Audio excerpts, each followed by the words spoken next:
샬롬. 주일 예배에 오신 여러분을 환영합니다. 참 잘 오셨습니다. 우리 온라인으로 예배 드리는 분들도 환영합니다.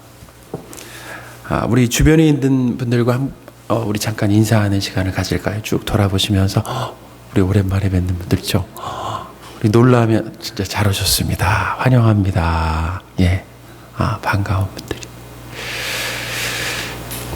우리 다 함께 자리에서 일어나셔서 사도신경으로 우리가 믿는 그 삼위일체 하나님에 대한 믿음을 고백하겠습니다.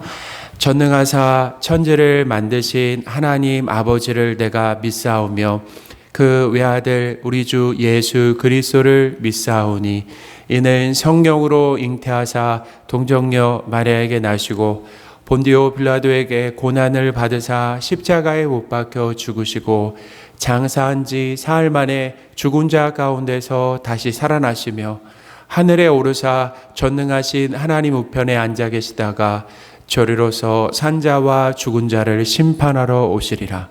성령을 믿사오며 거룩한 공회와 성도가 서로 교통하는 것과 죄를 사하여 주시는 것과 몸이 다시 사는 것과 영원히 사는 것을 믿사옵나이다. 아멘. 찬송가 79장 하겠습니다.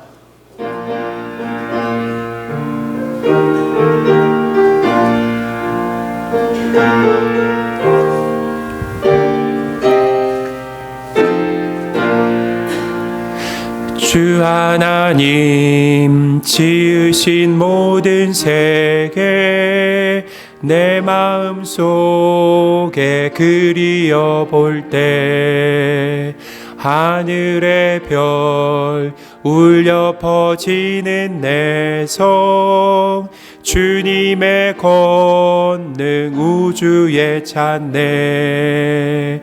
주님의 높고 위대하심을 내 영혼이 찬양하네. 주님의 높고 위대하심을 내 영혼이 찬양하네. 숲속이나 험한 산 골짜기에서 지저귀는 저 새소리들과 고요하게 흐르는 시냇물은 주님의 솜씨 노래하도다. 주님의 높고 위대하심을 내 영혼이 찬양하네. 주님의 높고 위대하심을 내 영혼이 찬양하네. 주 하나님 독생자 아낌없이 우리를 위해 보내주셨네. 십자가에 피 흘려 죽으신 주 내 모든 죄를 대속하셨네. 주님의 높고 위대하심을 내 영혼이 찬양하네. 주님의 높고 위대하심을 내 영혼이 찬양하네. 내 주 예수 세상에 다시 올 때 저 천국으로 날 인도하리. 나 겸손히 엎드려 경배하며 영원히 주를 찬양하리라. 주님의 높고 위대하심을 내 영혼이 찬양하네. 주님의 높고 위대하심을 내 영혼이 찬양하네.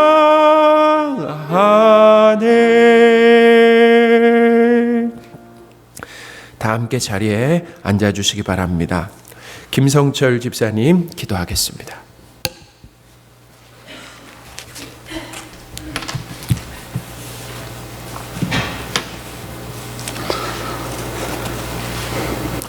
거룩하고 자비로우신 하나님 아버지, 지치고 어려운 삶의 여정 속에서도 주님의 은혜로 여기까지 왔음을 고백드리며 감사와 찬양을 올려드립니다. 마스크를 쓰고 사회적 거리를 유지하면서 드리는 불편한 예배지만 하나님을 만나는 기쁨이 충만하기 원합니다. 우리 마음속 깊은 곳에 영적 갈급함이 하나님과의 친밀함으로 영적 성숙함으로 변화되게 하옵소서. 하나님 아버지, 코로나 사태를 겪으면서도 세상을 의지하며 여전히 죄악과 불순종에서 돌아서지 못하는 어리석고 연약한 존재입니다.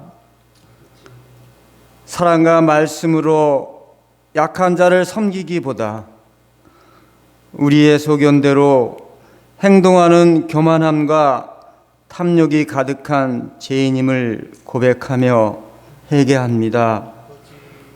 용서하여 주옵소서.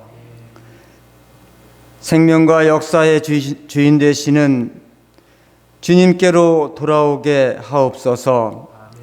하나님 말씀만을 믿고 의지하는 신실한 자녀들 되게 하옵소서. 언제나 우리를 지켜주시는 사랑의 주님, 우리가 코로나19로 인하여 일상의 생활이 제한된 가운데 이제는 조금 진정된 듯하였다 또다시 수도권에서 바이러스가 확산하여 여러 가지 생활에 어려움이 많지만 이를 대처하기 위해 노력하는 방역당국과 의료진 등 온 국민이 힘을 모아 바이러스를 이겨내고 차단하여 더는 확산되지 않도록 주님께서 간섭하여 주시옵소서.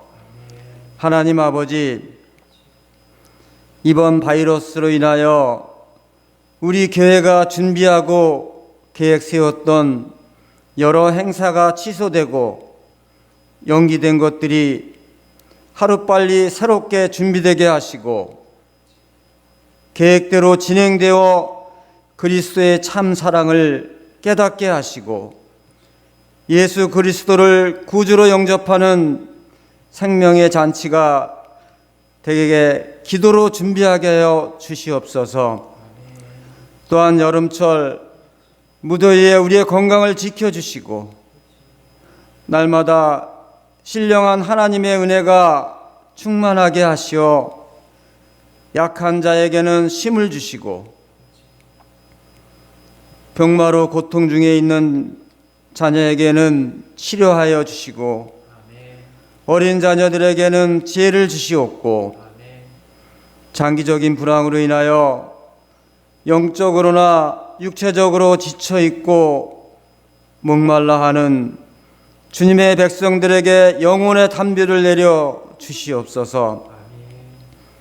사랑의 하나님 아버지, 이 나라 이 민족을 지금까지 지켜주시고 인도하여 주심에 감사를 드립니다. 문 대통령과 유정자들이 한마음 한뜻이 되어서 대내적으로 어려운 가운데 있는 이 나라와 국민을 위해 정치하며 경제와 사회가 안정될 수 있도록 인도하여 주시옵소서. 오늘도 말씀을 전하시는 목사님께 성령의 능력으로 함께 하셔서 선포되는 말씀마다 성령 충만, 은혜 충만한 말씀이 되게 하시며 그 말씀을 듣는 저의 심령이 뜨거워져서 주님을 사랑하지 않고는 견딜 수 없는 마음이 되도록 역사하여 주시옵소서. 예배의 시종을 주님께 의탁하오며 거룩하신 예수 그리스도의 이름으로 기도드립니다. 아멘.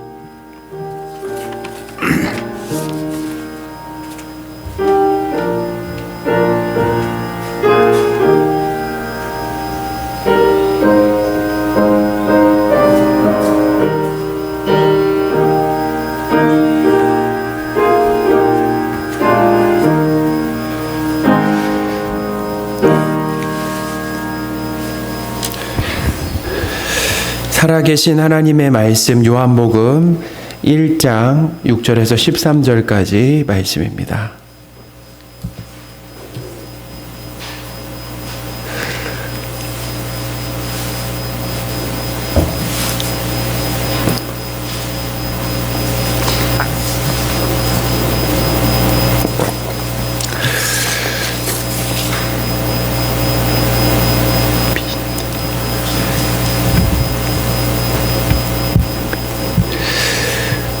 봉독하겠습니다.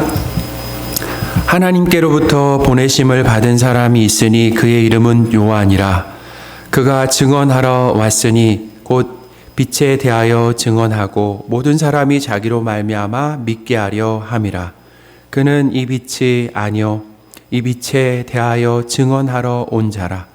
참빛 곧 세상에 와서 각 사람에게 비치는 빛이 있었나니 그가 세상에 계셨으며 세상은 그로 말미암아 지은 바 되었으되 세상이 그를 알지 못하였고 자기 땅에 오매 자기 백성이 영접하지 아니하였으나 영접하는 자 곧 그 이름을 믿는 자들에게는 하나님의 자녀가 되는 권세를 주셨으니 이는 혈통으로나 육정으로나 사람의 뜻으로 나지 아니하고 오직 하나님께로부터 난 자들이니라. 아멘.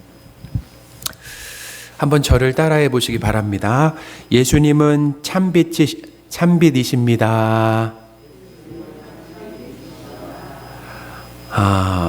우리 다시 한번 해볼까요? 예수님은 참빛이십니다. 예수님은 참빛이십니다. 요한복음에는 빛과 어둠의 대조가 많이 나옵니다. 그래서 성경을 읽어보시면 빛과 어둠에 대한 대조가 성경 전체적으로 나오지만 요한복음에 많이 나옵니다. 빛과 이 어둠은 물리적인 밝음과 그 캄캄함을 말하는 것이 아닙니다. 요한복음에 나오는 이 빛과 어둠은 영적인 의미를 담고 있습니다. 우선 어둠의 의미를 이렇게 말씀을 드리겠습니다. 예수님은 세상에 빛으로 오셨다라고 이렇게 말씀하시면서 예수님을 믿는 사람이 어둠에 머물지 않게 하시려는 그 목적으로 세상에 오셨다라고 했습니다. 요한복음 12장 46절 말씀인데요. 한번 스크린을 보시고 제가 읽어드리겠습니다. 나는 빛으로 세상에 왔나니 무릇 나를 믿는 자로 어둠에 거하지 않게 하려 함이로다. 아멘. 이 말씀을 통해 우리는 알 수 있는 사실이 있는데 그것은 뭐냐면 예수님을 믿지 않는 사람들이 어디에 거하고 있다라는 거예요? 예수님을 믿지 않는 사람들은 어디에 거한다라는 겁니까? 어둠에 거한다라는 거죠. 그것을 알 수 있는 거죠. 요한일서에 보면은 요한일서도 요한이 기록한 성경이잖아요. 어둠에 거하는 것은 형제를 미워하는 것이다 라고 얘기를 했습니다. 요한일서 2장 9절인데요. 제가 읽어드리겠습니다. 빛 가운데 있다 하면서 그 형제를 미워하는 자는 지금까지 어둠에 있는 자요. 아멘.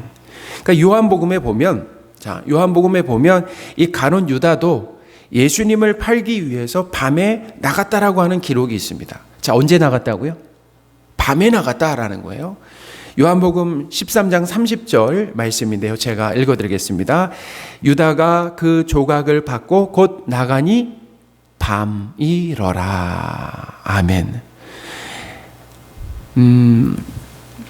요한복음에서 이 어둠은 죄와 그러니까 같은 의미를 가졌다라고 보면 되는 거죠. 어둠이다라고 하는 거. 그러니까 사람들이 어둠에 머물러 있다, 거한다라고 하는 건 어디에 있다라는 거예요? 죄 가운데 있다라는 거죠. 오늘날도 대부분 보세요. 세상에서도 대부분의 범죄는 언제 일어납니까? 밤이나 아니면 어두운 곳에서, 낮에도 일어나긴 하지만 대부분 밤에 어두운 곳에서 일어나기 때문에 이 어둠과 죄는 아주 밀접하게 관계하고 짝하고 있다라는 거예요. 예수님은 참 빛으로 세상에 오셨습니다.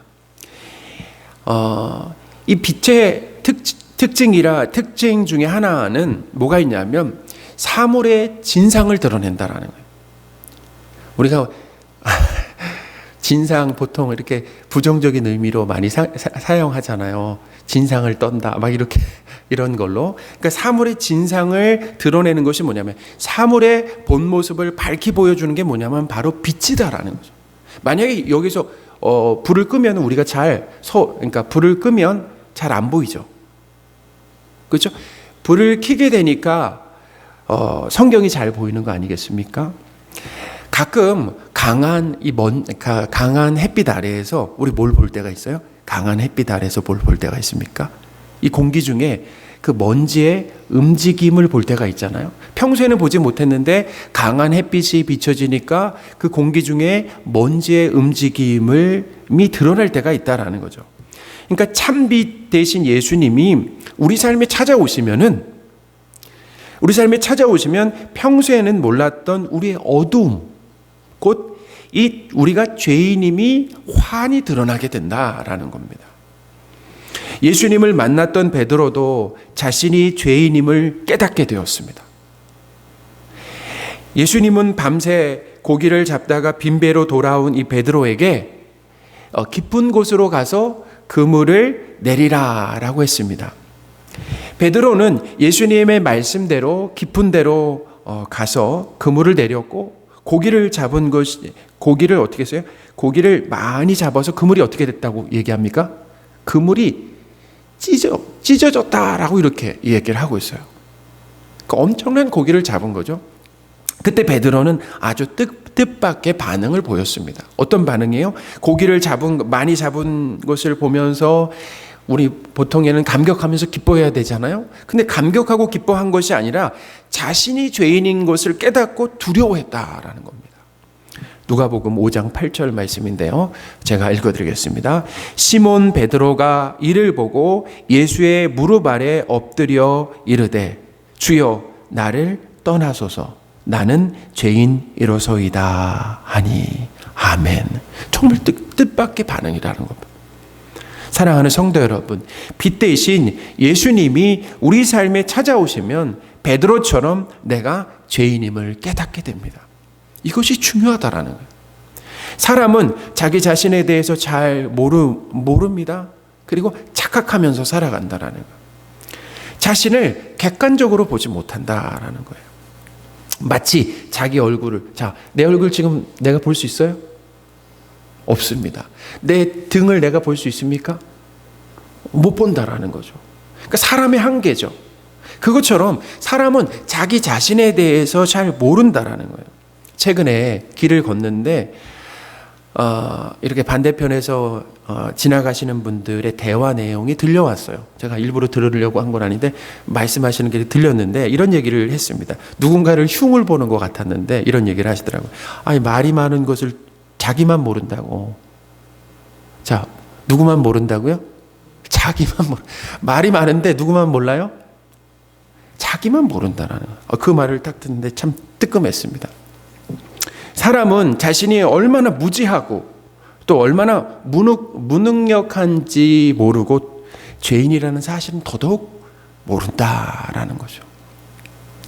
예수님을 인격적으로 만나면 어떤 일이 벌어지냐면 내가 죄인인 것을 알게 된다라는 거예요. 원래 죄인이었는데 모르고 살았다가 예수님을 만나게 되면 내가 죄인인 것을 깨닫게 된다라는 거예요. 그것뿐만 아니죠. 우리는 신앙생활을 하면서 믿음이 자랄수록 참 믿음이 좋다라고 하는 것은 뭘로 나타나게 되냐면은 내 죄의 깊이를 보는 것, 그것으로 나타난다라는 거예요. 내가 얼마나 죄인인가라고 하는 거예요. 사도 바울은 자신을 이렇게 얘기했습니다. 죄인 중에 괴수다라고 이렇게 얘기했어요. 그러니까 뭐예요? 죄인의 우두머리다. 만약에 죄의 크기 순으로 줄을 세우면은 사도 바울이 어디에 선다라는 거예요? 맨 앞에 선다라고 하는 고백이에요. 그러니까 우리 신앙생활이라고 하는 믿음이 잘하면 믿음이 좋다라고 하는 것은 뭐냐면 다른 사람의 죄를 깊이 보는 게 아니라 누구의 죄를 깊이 보는 거예요? 나 자신의 죄를 깊이 보게 된다라는 거죠. 내가 얼마나 그러니까 사랑이 없는지, 내가 얼마나 고집이 센지, 내가 얼마나 인색한지, 그것을 알게 된다라는 겁니다. 내가 얼마나 이중적인지. 게임과 도박 그리고 술 중독에 빠져 있는 사람이 중독에서 벗어나는 출발점이 뭔지 아세요? 중독에서 벗어날 수 있는 출발점은 바로 뭐냐면은 자신이 중독되었다라고 하는 것을 인정하는 거예요. 근데 대부분 자신이 중독되었다라고 인정하지 않습니다. 언제든지 나는 술을 끊을 수 있고 오락을 안 할 수 있고 도박을 안 할 수 있다라고 하는데 이미 술에 붙잡혀 있어요. 포로가 되어 있어요. 종이 되어 있습니다. 빛 가운데 이 영생의 삶, 우리 지난주에 말씀드렸잖아요. 영생이라고 하는 게 뭐냐? 그냥 단순히 영원히 사는 것이 아니라 하나님과 예수님과의 그 관계 안에서 영원히 사는 삶. 이 빛 가운데 사는 삶을 위해서는 먼저 나 자신이 죄의 종인 것을 인정해야 된다. 깨닫고 인정해야 된다라는 겁니다. 코로나 검사를 해보기 전에는 확진 여부를 알 수 있습니까? 몰라요? 모른다라는 거예요. 코로나 검사를 해보지 않고는 내가 확진됐는지 내가 양성인지 음성인지 알 수가 없다라는 거죠. 빛 대신 예수님을 만나면 어떤 일이 일어나는가? 우리가 죄인인 것과 그리고 그 죄의 심각성을 알게 된다. 이것이 은혜입니다. 이것이 은혜다라는, 내가 죄인이다라고 하는 것을 알게 되는 것이 은혜다라는 겁니다. 사랑하는 성도 여러분, 아직 예수님이 하나님이시며 영생을 주시는 분이다라고 하는 믿음이 없는 분들이 계십니까? 혹시 이 자리에? 나 자신이 죄인임을 깨닫지 못한 분이 계시다라고 하면은 빛 대신 예수님과의 만남이 필요하다라는 겁니다. 빛 대신 예수님과의 그 만남이 필요하다. 그 참빛 대신 예수님이 나를 찾아오시면, 참빛 대신 예수님이 나를 찾아오시면 내가 죄인임을 깨닫는 것뿐만 아니라 어떤 일이 일어나냐면 내 안에 어두움을 다 몰아내 주신다라는 겁니다. 할렐루야. 내 안에 뭘 몰아내 주신다고요? 어둠을 다 몰아내 주신다라는 거죠. 어떤 연예인이 방송 연예대상 시상식에서 수상소감으로 이런 얘기를 했습니다. 어둠은 빛을 이길 수 없다. 거짓은 참을 이길 수 없다. 남편은 아내를 이길 수 없다. 이렇게 이야기를 했습니다. 자, 맞습니까? 틀립니까? 빛이 오면 어둠은 반드시 물러간다라는 거예요. 빛과 어둠이 싸우면 누가 이기는 거예요? 그러니까 반드시 빛이 이긴다라는 거예요. 어둠은 빛을 절대로 이길 수가 없습니다. 예수님은 참 빛이십니다. 할렐루야. 참 빛 대신 예수님이 우리 안에 오시면 우리 안에 어둠, 곧 죄는 물러간다라는 거죠. 그러니 참 빛 대신 이 예수님에 대한 우리의 반응은 예수님을 영접하고 믿는 거다라는 거예요. 영접한다라고 하는 것은 이 참빛 대신 예수님을 하나님으로 영생을 주시는 분으로 믿는 겁니다. 예수님을 전적으로 신뢰하고 내 삶을 이제 맡겨드리는 거예요. 예수님을 믿으면 하나님의 자녀가 되는 권세를 주신다라고 말씀하셨어요. 요한복음 1장 12절 말씀인데요. 제가 한번 읽어드리겠습니다. 영접하는 자 곧 그 이름을 믿는 자들에게는 하나님의 자녀가 되는 권세를 주셨으니 아멘. 우리 함께 읽어볼까요? 영접하는 자 곧 그 이름을 믿는 자들에게는 하나님의 자녀가 되는 권세를 주셨으니 아멘. 하나님의 자녀가 된다라고 하는 것은 소속이 완전히 달라지는 겁니다. 소속이 달라지는 거예요. 어둠에서 빛으로, 죄의 종에서 하나님의 자녀로, 사망에서 영생으로 소속과 정체성이 달라진다. 그러므로 갈 곳도 달라지겠죠. 예수님을 믿으면 하나님의 자녀로, 빛으로, 빛의 자녀로 살 수 있는 내적 힘이 생긴다라는 거예요. 마음이 빛으로 밝아졌다라는 거예요.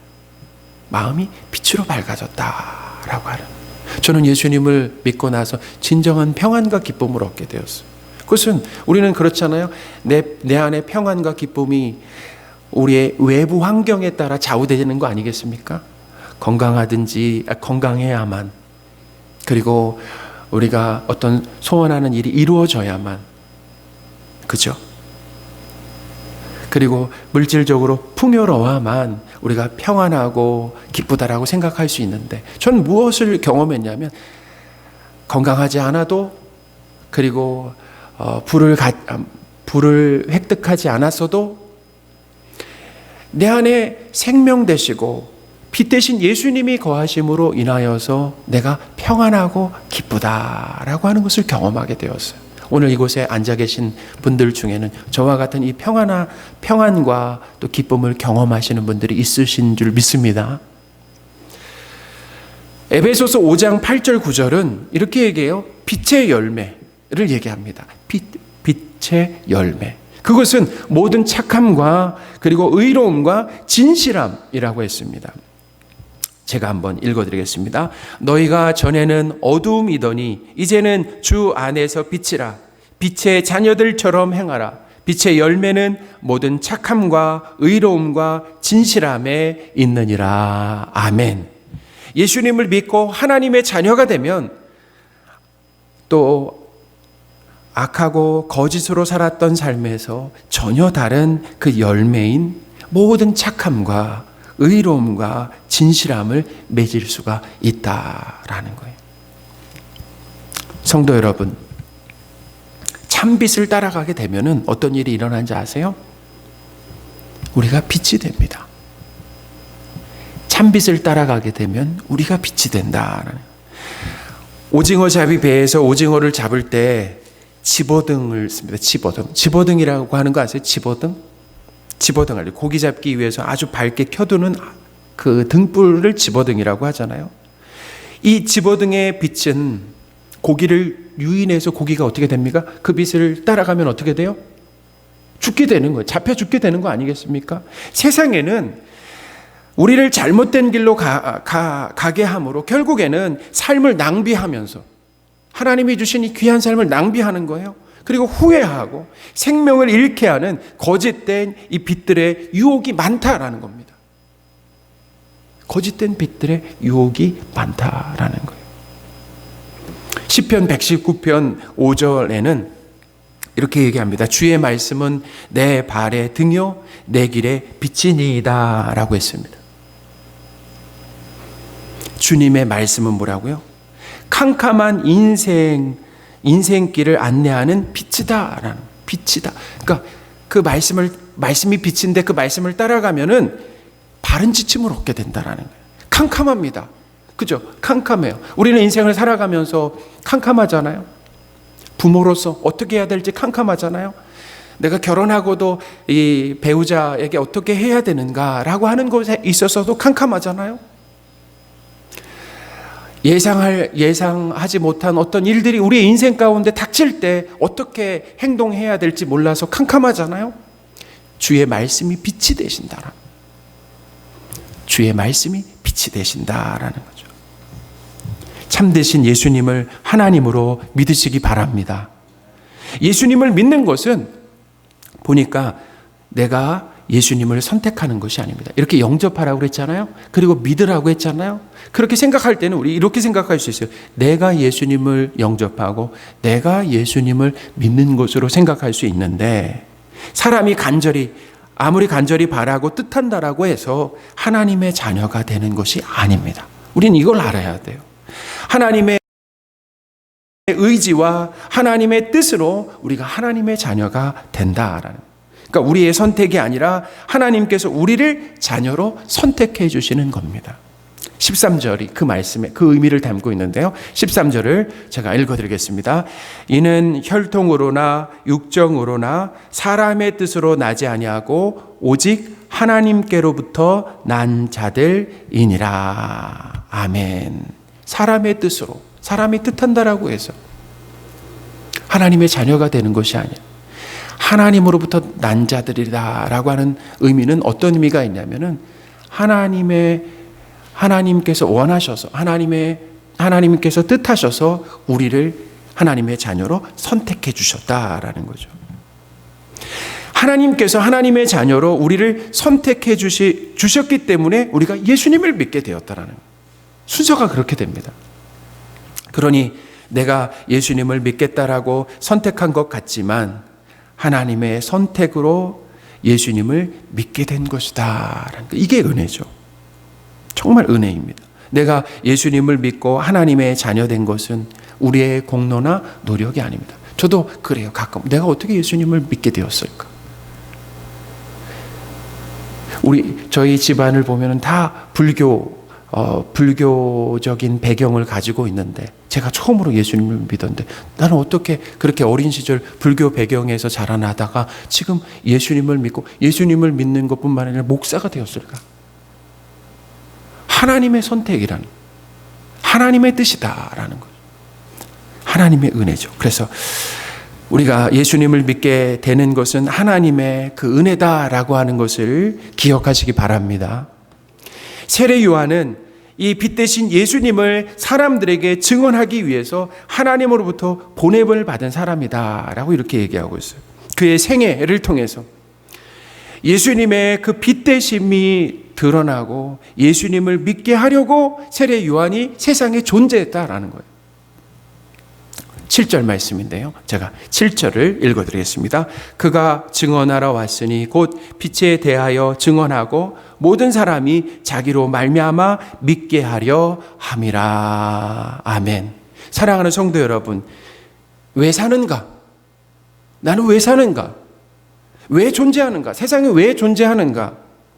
우리는 세상에 존재하는 그 이유를 찾아야 되는데 그것이 인생 과제입니다. 너무나 중요하다라는 거예요.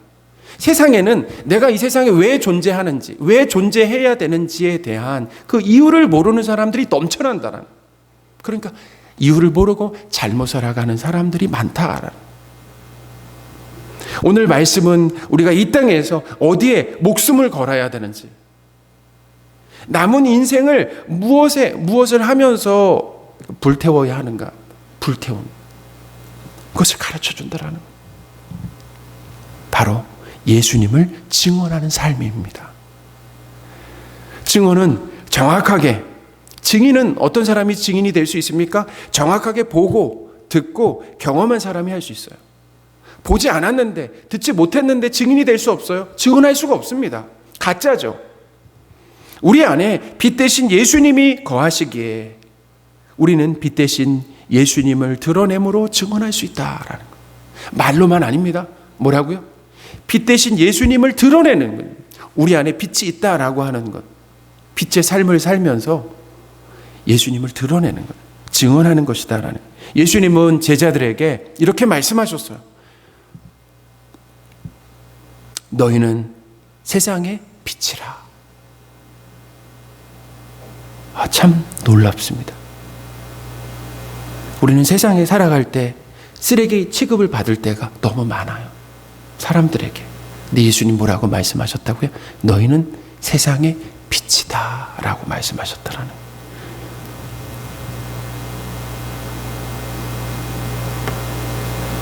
얼마나 놀라운 정체성인가라고 하는 거예요.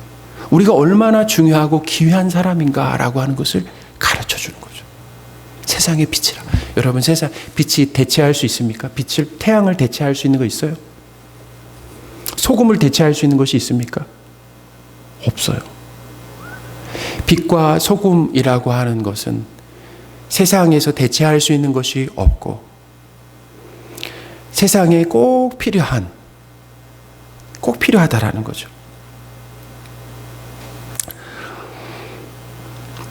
예수님은 제자들에게 세상의 빛이라고 말씀하시며 너희 빛이 사람 앞에 비치게 하여 너희의 착한 행실을 보고 하늘에 계신 너희 아버지께 영광을 돌리게 하라라고 이렇게 말씀하셨어요. 마태복음 5장 14절 16절 말씀인데요. 제가 한번 읽어드리겠습니다. 너희는 세상의 빛이라. 이같이 너희 빛이 사람 앞에 비치게 하여 그들로 너희 착한 행실을 보고 하늘에 계신 너희 아버지께 영광을 돌리게 하라. 아멘.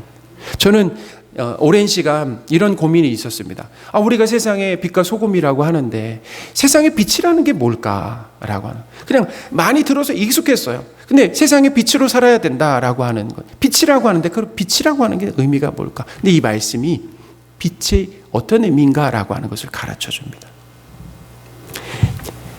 제자들이 사람 앞에 비치는 빛은 무엇입니까? 여기 말씀해 보니까 뭐라고 그래요? 빛이 뭐예요? 착한 행실이라는 겁니다. 착한 행실이라는. 너희 빛이 사람 앞에 비치게 하여 그들로 너희 착한 행실을 보고 라는 거예요. 착함. 사람들이 인정하는 착함이 아니라 하나님이 보실 때도 착함, 그 착함으로 세상에서 살아가라 라는 거죠. 제자들의 이 착한 행실로 인해 착하게 살잖아요. 그러면 어떤 일이 벌어집니까? 내가 사람들에게 칭찬받고 정말 대단한 사람이다 인정받는, 내가 주연이 되는 삶의 방식이 아니다라는 겁니다. 우리가 이것을 기억해야 돼요. 우리의 착함으로 인하여서 누가 영광을 받으시는 거예요? 우리의 착함으로 인해서 어떻게 보면 우리의 부모님이 높임을 받는 것처럼 하늘에 계신 아버지께서 영광을 받으시는 그런 조연의 삶으로, 어떤 삶이요? 주연이 아니라 조연의 삶으로 빛 대신 예수님을 증언하는 삶이다라는 거죠. 세례 요한은 인생의 주인공으로 살지 않았습니다. 그리고 하나님을, 세례 요한을 주인공으로 부르시지 않으셨어요. 뭘로 부르셨다고요? 조연으로 부르셨다. 하나님은 우리를 조연으로 부르셨다. 우리 한 8절인데 그 말씀 8절입니다. 8절 제가 읽어드리겠습니다. 그는 이 빛이 아니요 이 빛에 대하여 증언하러 온 자라. 아멘. 그는 이 빛이 아니다. 세례 요한은 빛이 아니라고 그랬어요. 이 빛이 아니다. 참 빛이 아니다라는, 이 빛에 대하여 증언하러 온 자다라는. 우리 남은 삶을 통해 세상의 빛으로 사시며 빛 대신 예수님을 증언하시는 저와 여러분이 되셨으면 좋겠습니다. 그것을 통해서 어떤 일이 일어나야 됩니까? 빛 대신 예수님을 증언함으로 하나님께서 영광을 받으시는 거죠. 하나님이 높이심을 받는 거예요. 그리고 우리를 통해서 많은 사람들이 예수님을 믿는 일들이 일어나면 좋겠습니다. 기도하겠습니다. 하나님, 빛 대신 예수님을 하나님으로 또 영생을 주시는 분으로 믿고 하나님의 자녀가 되기를 원합니다. 하나님의 자녀로 살며 빛의 열매를 맺으며 예수님을 우리 삶으로 증언하는 삶을 살게 하옵소서.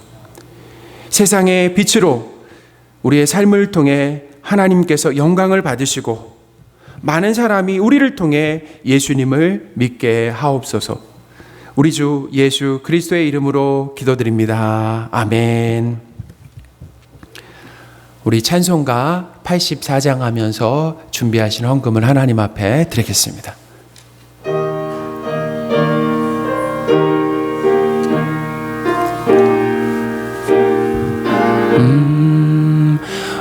온 세상이 캄캄하여서 참 빛이 없었더니 그 빛나는 영광 나타나 온 세상 빛이었네. 영광 영광의 주, 영광 영광의 주, 밝은 그 빛 내게 비추었네. 영광 영광의 주, 영광 영광의 주, 이 세상의 빛은 오직 주 예수님. 주 말씀 믿는 사람은 그 마음이 시원하고, 주 명령을 준행하는 자 그 길이 환하겠네. 영광 영광의 주, 영광 영광의 주, 밝은 그 빛 내게 비추었네. 영광 영광의 주, 영광 영광의 주, 이 세상의 빛은 오직 주 예수님. 죄 가운데 사는 사람은 그 눈이 어두워도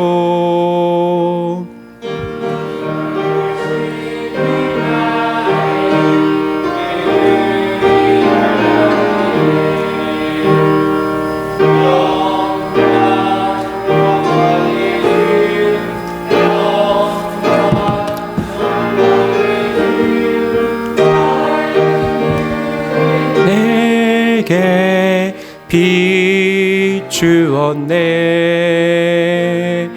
영광 영광의 주, 영광 영광의 주, 이 세상의 빛은 오직 주 예수님.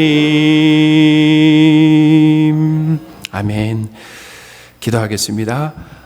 각각 그 마음에 정한 대로 할 것이요 인색함으로나 억지로 하지 말지니 하나님은 즐겨내는 자를 사랑하시느니라. 아멘. 하나님 아버지, 이 시간 우리의 마음을 담아 헌금을 드립니다. 우리가 드린 헌금이 하나님 나라가 확장되는데 의미 있게 사용되게 하옵소서. 코로나 상황으로 경제적인 어려움을 겪고 있는 이웃들과 성도들을 기억하여 주시고 하나님의 살아계심과 함께하심과 돌보심을 늘 경험하게 하옵소서. 우리 주 예수 그리스도의 이름으로 기도드립니다. 아멘. 우리 기쁨으로 서로 인사하겠습니다. 우리는 세상의 빛입니다. 우리 다시 한번 인사할까요? 우리는 세상의 빛입니다. 세상의 빛이다라고 하는 그 정체성을 꼭 잊지 말고 기억하시는 저와 여러분이 되셨으면 좋겠습니다. 우리 이 시간에는 우리 주위에 있는 분들과 다시 한번 우리 반갑게 인사하겠습니다. 이렇게 쭉 돌아보시면서 눈인사로 우리 한번 쭉 인사하겠습니다. 반갑습니다. 정말 오랜만에 뵙는 분들도 있잖아요. 예, 그래서 반갑습니다. 우리 온라인으로 예배 드리는 분들도 반갑습니다. 저기 한번 같이 손 흔들어 볼까요? 예, 반갑습니다. 참 보고 싶죠. 이렇게 여러 가지 상황 가운데 못 오시는 우리 못 오셔서 예배당에 못 오셔서 이렇게 온라인으로 예배를 드리시는 분들이 빨리 상황이 진전돼서 예배당에 나와서 함께 예배를 드리면 좋겠습니다. 우리 2020년 표를 우리 외치는 시간을 함께 또 갖겠습니다. 같이 외치겠습니다. 말씀을 읽고 듣고 지키라. 아멘. 우리 다시 한번 외칠까요? 말씀을 읽고 듣고 지키라. 아멘. 특별히 이번 주보에 이번 주 암송 구절을 여기다 이렇게 실었습니다. 이번 주부터 암송 구절을. 그러니까 우리가 한 주에 한 구절씩 암송하잖아요. 그래서 이번에 암송 구절을 실었는데 신명기 24장 19절 말씀이에요. 우리 한번 주보를 보시면서 우리 한번 읽어보도록 하겠습니다. 이번 주에 우리가 이제 일주일 동안 암송할 구절인데요. 신명기 24장 19절입니다. 우리 같이 한번 읽어보겠습니다. 내가 밭에서 곡식을 벨 때 그 한 뭇을 밭에 잃어버렸거든 다시 가서 가져오지 말고 나그네와 고아와 가부를 위하여 남겨두라. 그리하면 내 하나님 여호와께서 내 손으로 하는 모든 일에 복을 내리시리라. 아멘. 이번 주 암송에 꼭 도전해 보시기 바랍니다. 제가 지난주 암송 신명기 15장 11절 말씀을 암송하겠습니다. 땅에는 언제든지 가난한 자가 그치지 아니하겠으므로 내가 내게 명령하여 이르노니 너는 반드시 내 땅 안에 형제 중에 곤란한 자와 궁핍한 자에게 내 손을 펼지니라. 아멘. 말씀을 이렇게 암송하는 것이 정말 중요합니다. 왜 중요하냐면은 우리는 말씀을 붙들고 사는 사람들이에요. 그래서 우리 안에 말씀이 심겨져 있어야 합니다. 그래서 일주일 동안 이 주신 말씀을 이렇게 암송하면서 이 말씀을 붙들고 한번 순종하는 것을 우리는 뭐 하냐면 계속 연습을 해야 합니다. 연습. 그래서 이번 주 주신 이 말씀 있잖아요. 이 말씀도 암송하시면서 말씀을 붙들고 순종하시는 저와 여러분이 되셨으면 좋겠습니다. 말씀을 붙들고 순종하면서 살 때 우리가 뭘 경험하게 되냐면 하나님의 살아계심을 경험합니다. 할렐루야. 이 말씀이 진리다라고 하는 것을 알게 돼요. 그러니까 순종하면 알게 되는 것들이 있습니다. 순종하지 않으면 모르는데 순종하면 알게 되는, 순종하면은 그것을 통해서 하나님의 살아계심을 알게 되고 말씀이 정말 진리구나, 답이다, 그리고 행복하다라는 것을 경험하게 된다. 더 행복하게 된다.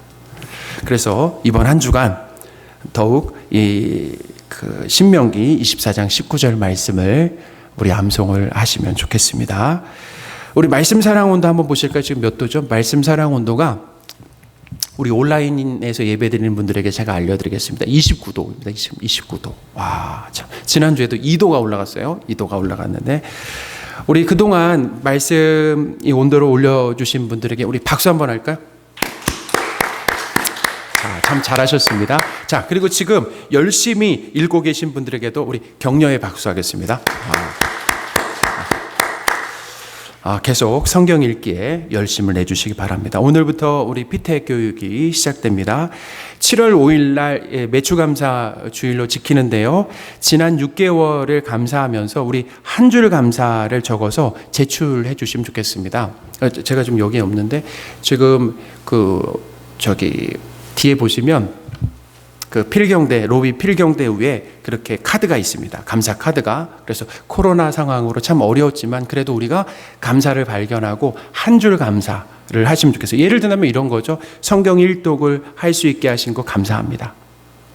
이렇게. 그래서 우리가 이렇게 감사하게 되면 감사가 우리 교회에 이렇게 다 퍼지게 되는, 다 감사. 여기서도 감사, 저기서도 감사. 그래서 어쨌든 이렇게 힘든 상황 가운데 감사 감사 카드를 꼭 제출해 주시기 바라고요. 7월 3일까지 제출해 주시고 써서 제출해 주시거나 아니면 카톡이나 문자로 그렇게 보내주시면 7월 5일 주보 이 앞면에 실도록 하겠습니다. 이렇게 하나씩. 그래서 이거 보면 얼마나 우리 감동이 되겠어요. 그래서 이 감사가 뭐냐면은 감사가 이렇게 퍼지도록 우리 안에 함께 감사가 나눠지고 퍼지도록 동참을 해주시기 바랍니다. 아시겠죠? 자, 우리 온라인으로 예배드리는 분들도 저에게나 아니면 우리 목사님이 황한별 목사님에게 문자나 또 카톡으로 한 줄 감사를 보내주시기 바랍니다. 맥주 감사 주일과 그리고 설립 50주년이 있는데 설립 50주년 감사는 7월 12일에 예정을 하고 있습니다. 이때 감사헌금 전액은 지금 북한 상황이 많이 어렵잖아요. 북한의 그 고아원 쌀 지원하는데 이렇게 사용을 하겠습니다. 우리도 참 힘든 상황이지만 우리 동포를 돕는 이 귀한 일에 함께 힘을 모아주시기 바랍니다. 주중 예배 더욱 힘써 주시기 바랍니다. 지금도 아주 열심히 새벽과 또 수요일에 나오고 계신데 금요일 우리가 많이 떨어져서 하고 있기 때문에 참 안전합니다. 하나님과 성도 간의 이 만남과 교제가 참 중요합니다. 왜 중요하냐면 하나님과 성도의 만남과 교제를 통해 우리가 힘을 얻게 된다는, 거기에 기쁨이 있어요.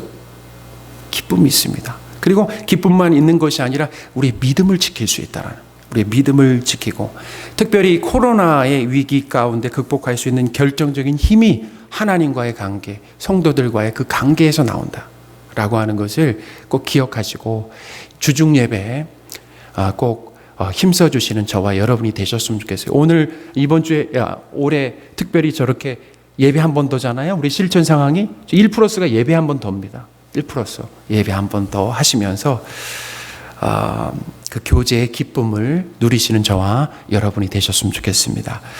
우리 다 함께 자리에서 일어나셔서 서로 축복하는 시간을 갖겠습니다.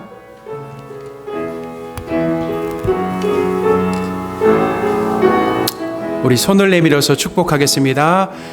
평화 하나님의 평강이 당신의 삶에 넘쳐나기를. 평화 하나님의 평강이 당신의 삶에 가득하기를 축복합니다. 평화 하나님의 평강이 당신의 삶에 넘쳐나기를. 평화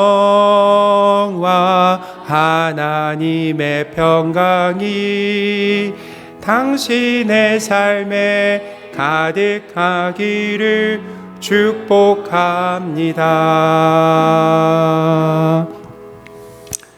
축도하겠습니다.